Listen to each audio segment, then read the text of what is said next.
Hey everyone, someone here from WynnStrength. On today's quick training tip video, I wanted to talk about weight loss.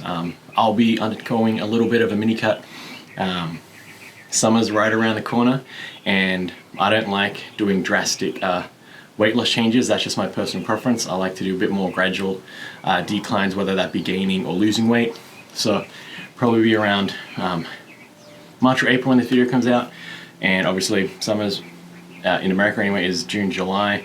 You're gonna start hitting those weather temperatures there, so that gives us about a 2 to 3 month runway, and that's just to lose ideally anywhere from 5 to 10 pounds. So a long time to lose not that much relative weight, but that's my personal preference. There's really no research to suggest that fast or slow weight loss is more better or more worse for you. So whichever one you like to do, whichever one's more sustainable for you, go for it. So don't worry about quick or slow weight loss. They're kind of all the same at the end of the day. But given lifestyle, given personal preferences, I like slower weight loss phases. So yeah, look at it, a pound a week, if that. Losing a pound every 1 to 2 weeks on average is kind of my goal.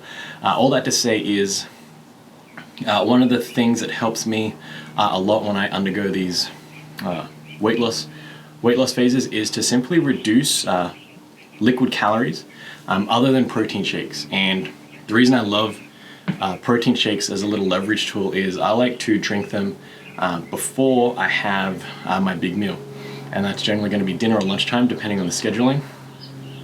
And all I'll do is mix 1 scoop of protein powder with twice the amount of water that it recommends on the label right before I eat that meal. Maybe 5 minutes before I eat the meal. What that does is all it's doing is tricking your brain into thinking you're fuller before it actually is, because you've just ingested maybe 12 to 16 ounces of water. So your stomach is just physically expanded with water that doesn't really dense down. And you get that 5-minute time frame, just because if you drank it, say, an hour beforehand, depending on your metabolism or like how satiated you are, you might feel hungry an hour after that. But given that we've given it right before eating time, I tend to eat a lot less for those meals because I physically feel like I'm quite full just because I've had a glass or 2 of liquid beforehand. Other than that, I do like to eliminate a lot of other calories that come in liquid form, obviously in drinks.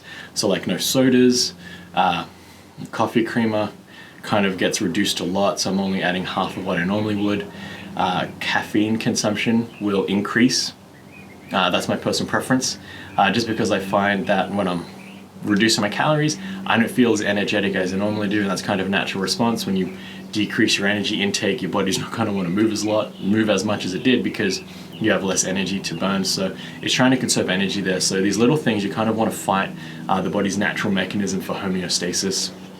So just drinking an extra cup of coffee a day than you normally would will just help you kind of just be even a little bit more hyperactive than normal, or at the very least offset your body's newfound laziness when you're losing weight. And finally, like sodas and stuff and alcohol, I will cut down significantly. So instead of drinking, I like to drink a nice beer, like probably once a day when I'm not really trying to gain or lose weight. I'll cut that down to maybe 2 to 3 times a week. Again, if you want to be a bit more quicker, a bit more drastic with this weight loss, reduce all liquid calories, drink black coffee, no alcohol, all you're drinking is water and protein powder. That's it. Obviously soups don't count because you're getting nutrition in there if you're doing like vegetable soups or whatnot. But other than that, depending on how fast or slow you want to move, liquid calories are going to be a really good way to cut down calories in a way that you really wouldn't notice there, especially if you're just drinking like sodas here and there. You can get those like 0 calorie sodas. Again, none of the research suggests that's inherently bad for you. There's no like ill effects from drinking artificial sweeteners as far as I know, according to what the research says. So personal preference there. If you do like that, maybe switch to an unsweetened tea. It's natural and it's got some flavor in the water there, or even just add some fruit to your water, and like not fruit juice, like actual, get like a slice of lemon and throw it in the water and you'll be good to go there to get a little bit of flavor in that water. Hopefully that helps you if you're looking to lose weight right around that summertime.